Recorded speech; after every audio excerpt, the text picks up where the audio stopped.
Hey everyone, welcome to our new tutorial for Unreal Engine 4. Today we're going to be focusing on how to create an interior body of water.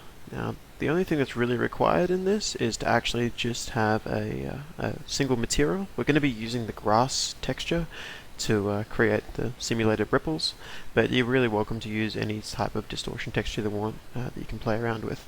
Now, I'm going to this is it at the moment. You can see what we've got. As I move around, we've got this nice kind of reflective look to everything. The distortion's there. If I move up to a surface, you can see that there's a nice level of opacity involved. I can see through the surface, etc., etc. And as it gets deeper, the drop falls away as well. So it gets darker as it gets deeper. Now that's really all that's necessary for this to kind of work. It's pretty simplistic. And let's begin. So to begin with, I want you to create a new material. In this case, I've already got the version that I've tested on, but I'm just going to create a new material.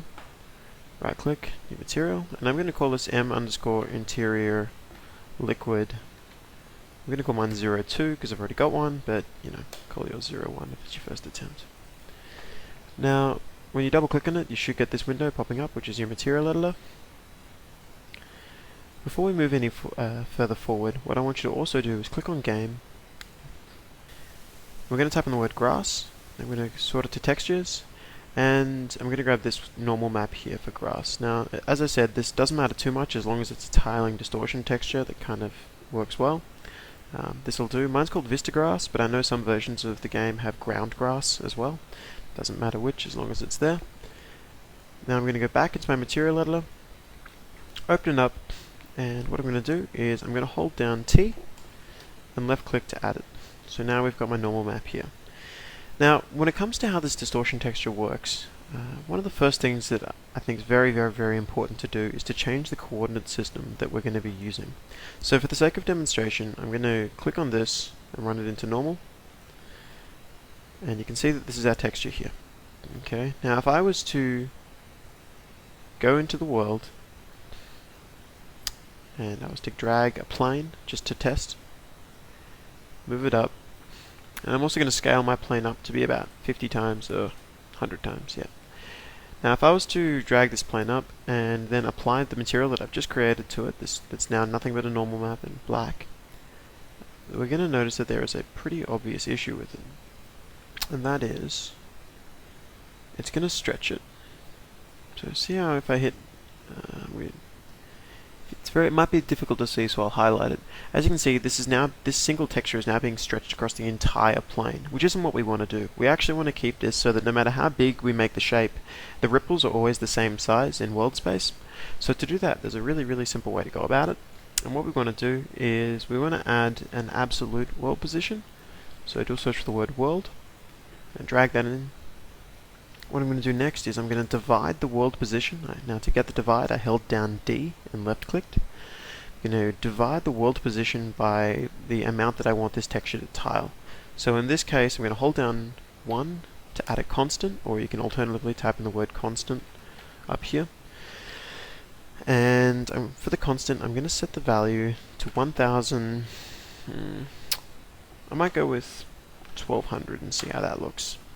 So I'm going to get 1200, drag that in, and now if I was to get that, the next section I need to do is to actually clamp it so that it knows which axes along the world that it's tiling that texture. Now how this works is that the red channel is the x-axis, the green channel is the y-axis, and the blue channel is the z-axis. So what I want to do in this case is have an xy. So I'm going to hold down C to add a clamp. So not a clamp, a component mask, and I'm going to add that to there, and by default that's actually already set to RG. And now if I was to drag this into the UVs, you'll notice that if I was to then look at this material, so I hit apply, give it just a second to build, you can actually see, if you look quite closely, that it's now actually tiling. The cool thing as well is if I move my plane left and right, you'll notice that the texture doesn't shift either. The reason for this is because the texture itself is always staying in world position. It doesn't actually care about where the asset itself is located. So now that we've got that, we've actually got the foundation for what we're going to be doing to make our water material, which is great. So what I want you to do from here is we're going to get this texture sample, and everything that we've just done here, we're now going to add this nice little, I'm going to hold Control Alt to select these, I'm going to move it to the left by holding Control. I'm going to add a panner to get this distortion kind of moving around the world. So if I hold down, if I type in the word panner up top, you can see that we've got it. And what I'm going to do is I'm going to set the values for this panner to 0.01 and negative 0.01 will do. So if I just connect that up properly, and under coordinate I set that in, you can now see that if I was to look in the world, I might move to a slightly brighter area perhaps so you can see it. If I was to look in the world, we can now see that we've got that actually moving around. So the next thing for us to do is to kind of overlay two levels of distortion on top of each other. So what that means is, actually I'm going to do one other thing just very quickly, just so we can see what we're actually doing here. I'm going to make the surface colored so we can easily see the reflection. So I'm adding a constant just for the time being of 1, and adding it to the world. And now it's a little bit easier to kind of see this normal map modification as it moves around. So what I'm going to do next is I'm going to actually add a separate version of that tiling distortion going the opposite way. So to do that, all I have to do is click on this one. All I have to do is click on this one and hit Control W to duplicate it. I'm going to move it down, and I'm actually also going to duplicate this panner as well. And what I'm going to do is plug that in, connect it up this way. Now what we want to do is very simple. We go to this panner here, and we're going to set the values to be slightly different. I'm going to go, in this case, negative 0.012 will do. The reason I'm not making them exactly mirror images is if you make them mirror images, they'll overlap more often, and that looks quite bad. So I've gone for that second value is 0.015. And the next thing I want to do is, now that we've got those two in place, is we're going to actually stack them on top of each other. Now one thing I want to point out here is that when we stack them on top of each other, we don't want to the blue channel of the normal map to actually get added to itself. It's just how normal maps work. So I'm going to hit A to add these values together. And so I'm adding, and I'm adding, and what I'm actually going to do this time is I'm going to multiply this normal map. I'm going to, so to add the multiply, I held down M and clicked. Now I'm going to times this by a 3 vector. Now 3 vector means that the red channel gets timesed against the first value, the green channel against the second, and the blue against the third. And what that means is by holding down 3 and left clicking, we can add a 3 vector. What I'm going to be doing is I'm going to set the values to 1, so the red is going to be times 1, so it won't change. Green times 1. But because we're averaging between two distortion textures, I'm actually going to set the blue channel to 0.5. We're going to connect that up. And now, that's actually our normal, so I'm going to connect that. Whoops. I'm going to connect that into here. And now if you look at this, you can now see that we have the start of, I'm going to hit apply so you can see it a bit better. You can now see that we have the start of the ripples that are going to make our water. Now with that out of the way, the next part for us to kind of start focusing on is to start working on the opacity of everything.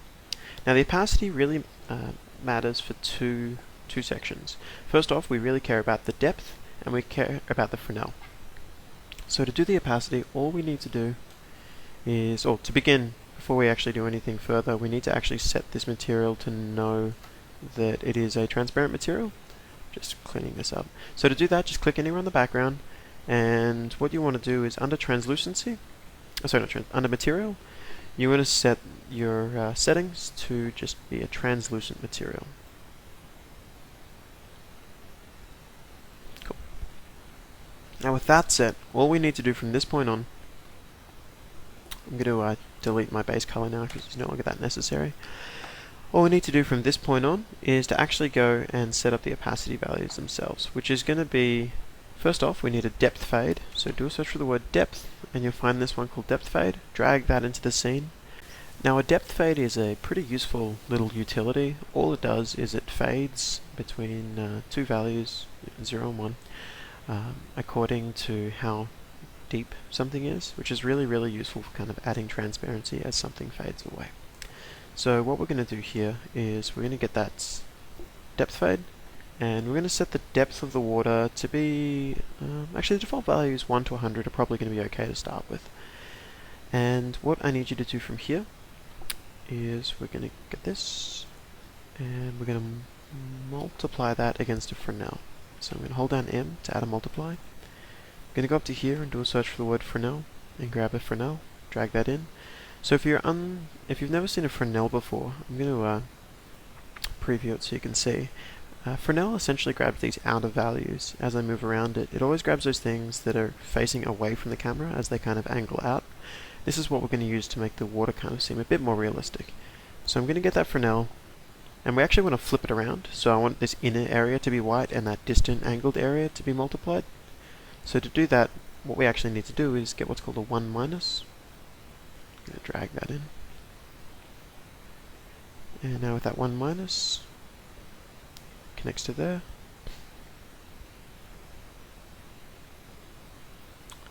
That connects to there.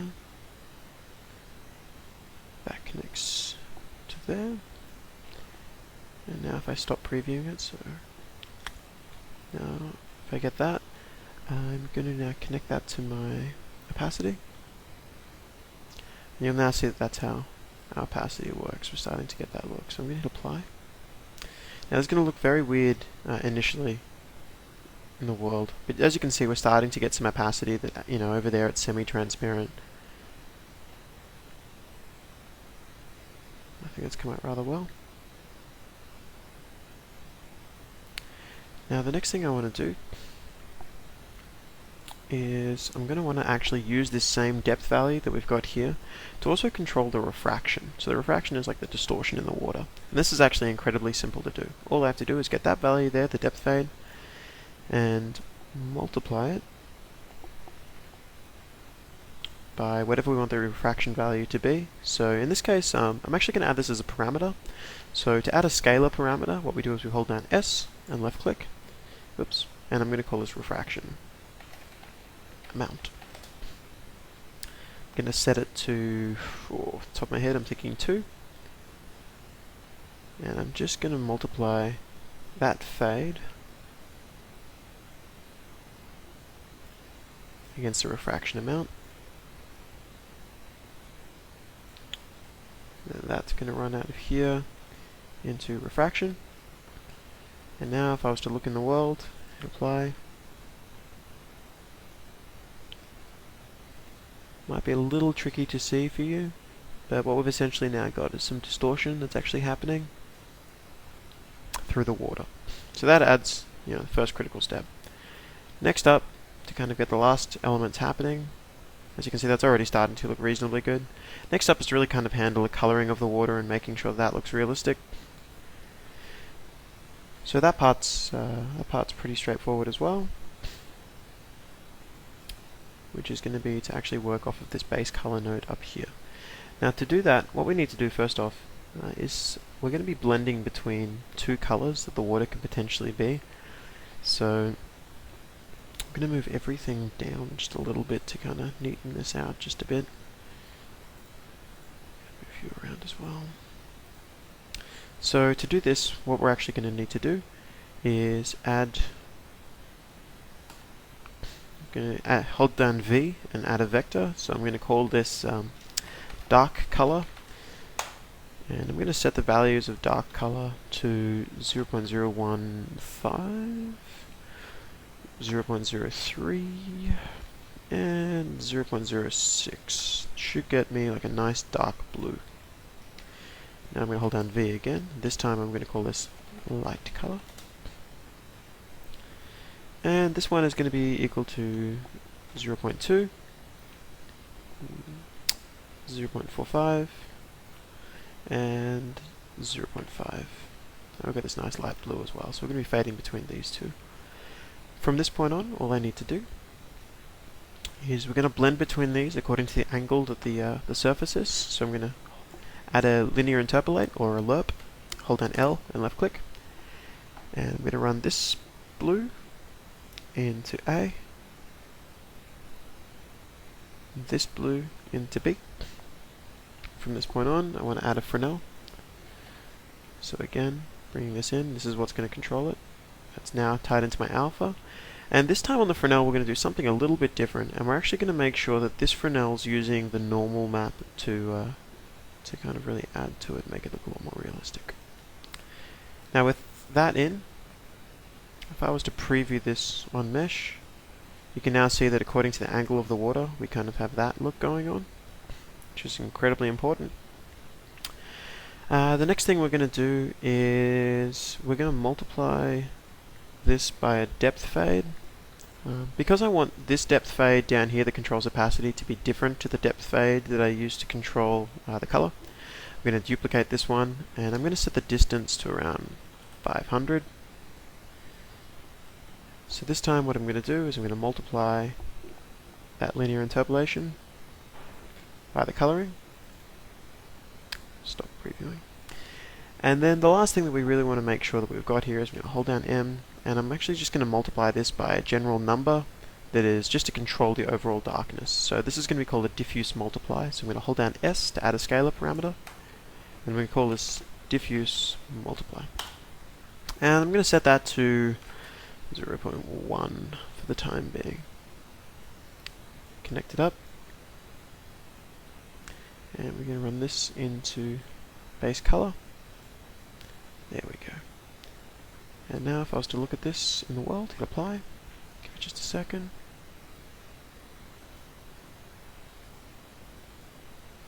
Yeah, I kind of got the start of something that doesn't look too bad. Changes color according to distance. We have a nice blend going on. It's got the reflections happening. It's all very tweakable as well, so we can instance it.